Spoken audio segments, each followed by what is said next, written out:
Argentine tango tayo this time. Itong Argentine tango is the history of men are dancing to practice para makaakit ng mga beautiful ladies. Medyo konti lang yung mga babae nakakaaral nito. It was very scandalous in the beginning, but ang mga French ang naka-accept nito, kaya... Let's do it! Okay. Sobrang nakakapanibago talaga. So, medyo frustrating at first kasi gusto makadeliver. Actually, yung frustration would be knowing by heart yung fundamentals. Kasi very true to culture tong dance sport. Ayaw namin makabastos ng culture. Magiging honest ako. Mahirap siya kasi hindi sa nakakailang. Pag nagkatitigan kami ni Kuya, nakakatawa. Alam mo yun, pag lalaki kasi talaga parang, parang may ganun agad. Pag kumurot yung ganun, ang hirap. So, mawawala ka na naman sa bilang. Eh, sa dance sport, mahalaga ang bilang. Right now, I'm actually confident that they're gonna be delivering this piece in a way that it should be done. See you sa dance-off. Yan.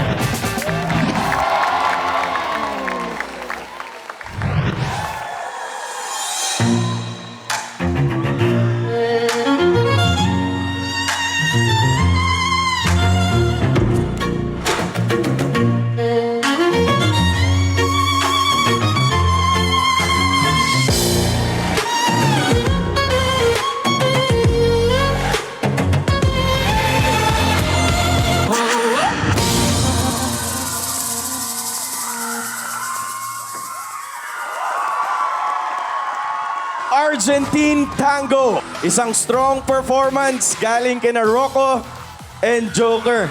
Hanep. Siyempre, pasalamat muna tayo sa nag-choreograph ng kanilang sayo, Coach Louie. Maraming salamat. Ray. Ako ramdam na ramdam ko yung intensity ninyong dalawa.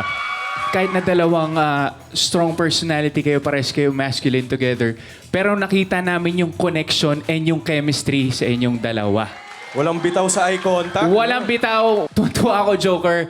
At alam kong tuwa si Ate Yan sa'yo. Grabe! Sumisigaw si Ate Yan.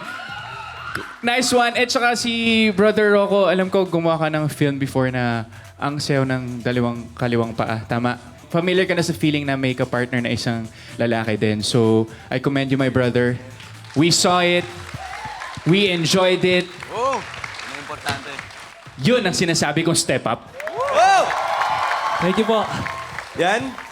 Actually, hindi ko alam kung ano yung mararamdaman ko sa umpisa. Pero siguro ito yung nagpapatunay na walang pinipiling gender ang pagsasayaw. Kitang-kita ko yung kumpiyansa nilang dalawa sa sarili nila, yung connection nila sa isa't isa.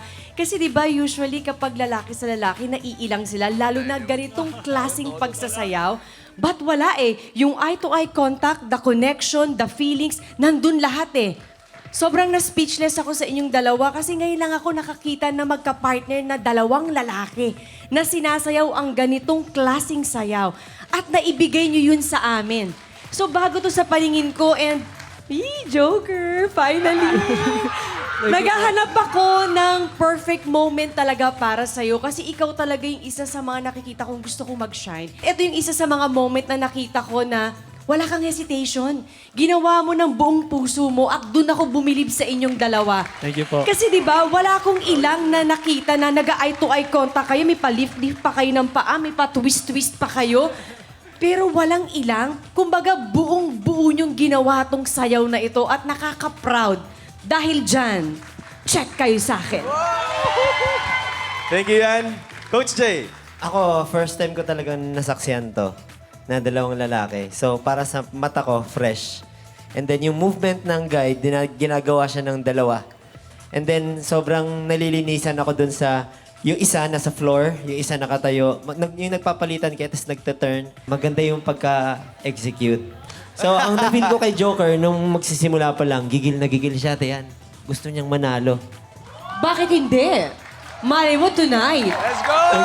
Good job, guys. Thank you, Coach. Thank you sa ating Dance Authority, Rocco and Joker.